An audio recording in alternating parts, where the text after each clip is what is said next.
Gereja Kristen Pimpinan Rohul Kudus. Terima kasih, saya Bella Waani. Saya ingin bertanya simpang siur soal keselamatan. Ada orang sekali selamat tetap selamat dan atau kerjakan keselamatan itu dengan takut dan gentar. Saya minta penjelasan dari Pak Pendeta. Satu lagi. Oh ya, dari GKMI baik.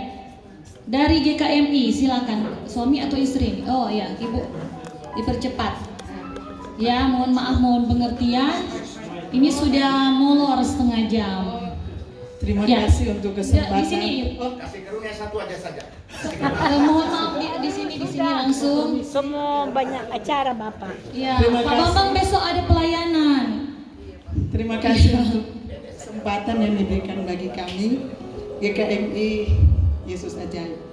Ada yang menjadi pertanyaan sampai sekarang yang di Imamat 16 tentang Asahel. Kan satu dipersembahkan kambing itu, satu dipersembahkan untuk Tuhan, satu untuk Asahel. Dan setelah orang mempersembahkan kambing itu kepada Asahel, dia harus mencuci pakaiannya. Jadi sebenarnya Asahel itu sebenarnya siapa? Pentingnya itu apa?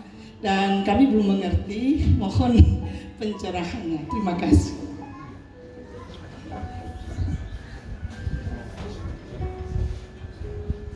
Ya, silakan Pak. Ya, Azazel itu korban di padang gurun. Tapi itu sebetulnya ada ada penjelasan tentang kenapa disebut Azazel, terjemahan yang tepat apa, dan itu terkait dengan bagaimana teologi. Nanti mungkin ditanyakan pada saat Borika datang saja. Karena itu jawabannya cukup panjang. Ya, diingatkan nanti supaya ditanyakan. Saya bisa menjawab tapi lama pasti jawabannya karena itu terkait dengan tata bahasa Ibraninya, terus kemudian konsep teologinya. Kalau tidak salah itu pernah dibahas. Itu satu ya. Tapi yang kedua, yang pertanyaan saya jawab lebih singkat tadi tentang apa tadi yang pertama? Keselamatan itu sekali selamat tetap selamat, itu sama dengan sekali merdeka tetap merdeka. Itu sama dengan orang punya slogan sekali merdeka tetap merdeka. Terus kita tidak punya tentara seperti apa kira-kira. Sebagai sebuah slogan itu baik-baik saja.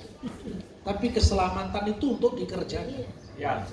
Kalau di dalam konsep gereja mula-mula,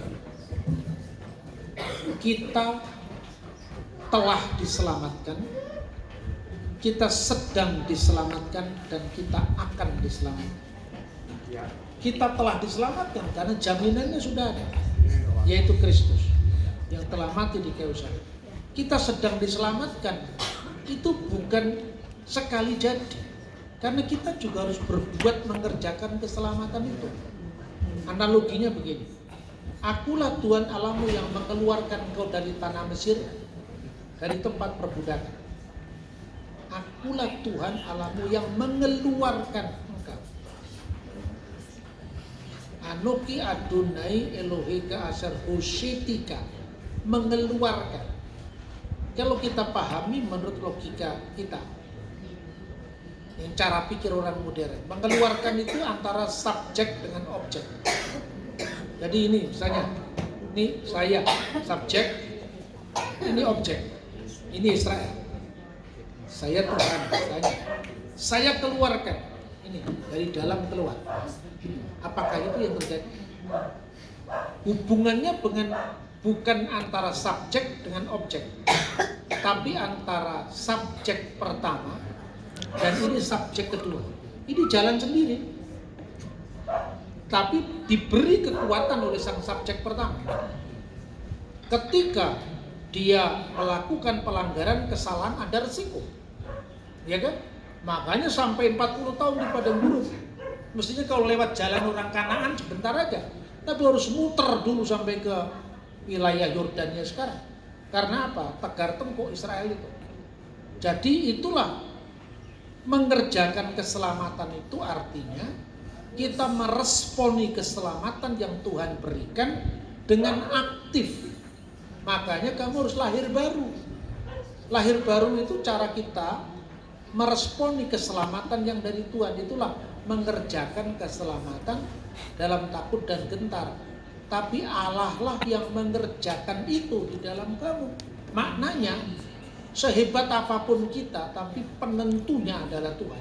Tetap saja Tuhan yang menguatkan, memungkinkan, memberi kuasa kepada kita. Dan setiap kali kita takut dan gentar itu artinya apa? Ketergantungan kita kepada sang subjek utama. Jangan-jangan saya tidak mampu. Setiap kali Anda mengatakan saya tidak mampu, Tuhan memampukan. Amin. Setiap kali mengatakan Tuhan salah, Tuhan membenarkan.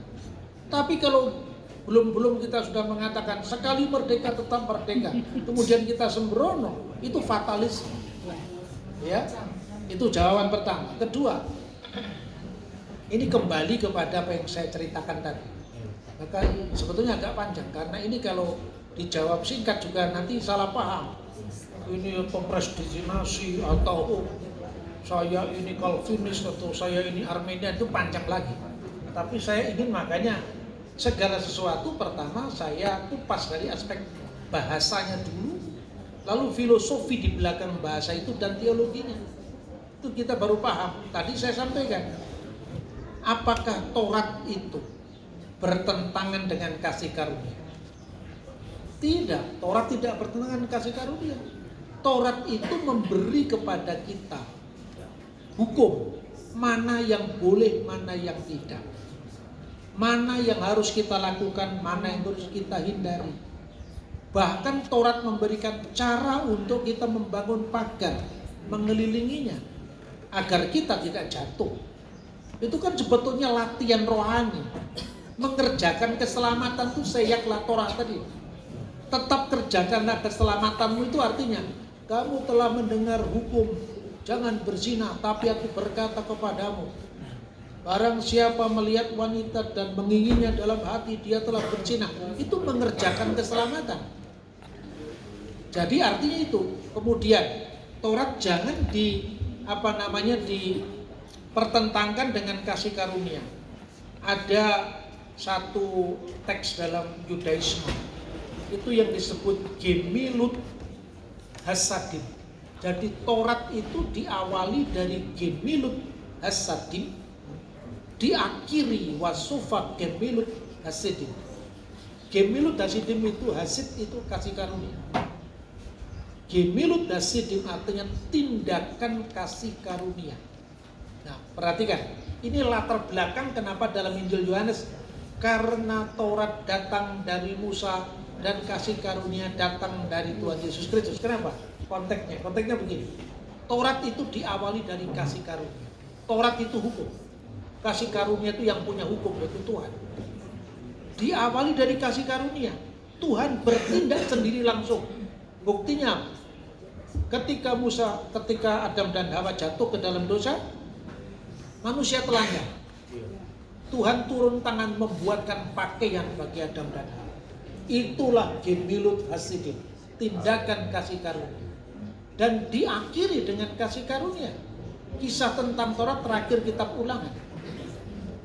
Tuhan sendiri yang menguburkan mayat Musa.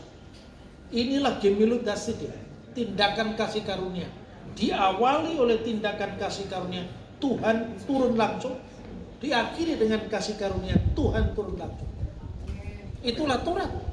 Jadi Taurat itu bukan hukum yang mati, tapi hukum yang hidup. Karena itu Yesus penggenap Taurat. Karena Sang Firman sudah menjadi manusia, sebagaimana Tuhan dalam perjanjian lama mengawali Tauratnya dengan kasih karunia, dengan turun langsung membuatkan pakaian bagi Adam dan Hawa, dan dia turun langsung menguburkan mayat Musa. Begitu juga melalui Yesus Kristus, Tuhan turun langsung untuk mengerjakan keselamatan manusia. Maka dikatakan Allah lah yang mengerjakan itu di dalam kami. Tapi Israel seperti Israel jalan sendiri dengan segala dinamikanya di padang gurun 40 tahun. Kita pun juga mengerjakan itu seperti Israel mengerjakan. Amen. Jadi kita tidak gampang jatuh kepada tindakan yang sembrono. Bapak Ibu karena keterbatasan waktu, ya, Bapak Ibu bisa membaca tulisan saya. Itu saya buat dalam, kalau tidak salah itu jilid seri ketiga. Tapi kalau tentang itu tadi Taurat diberikan kepada Musa, lalu disampaikan kepada Yosua, tentang fungsi Taurat itu ada pada jilid kedua. Pada jilid pertama itu sedang habis, hanya ada 2 jilid saja. Silakan, karena tidak mungkin saya jawab secara singkat, karena malah nanti timbul salah paham dan paham salah. Itu saya kira. Itu yang terakhir atau masih ada satu lagi? Ya, berarti sudah ya. Minta maaf Bapak Ibu. Saya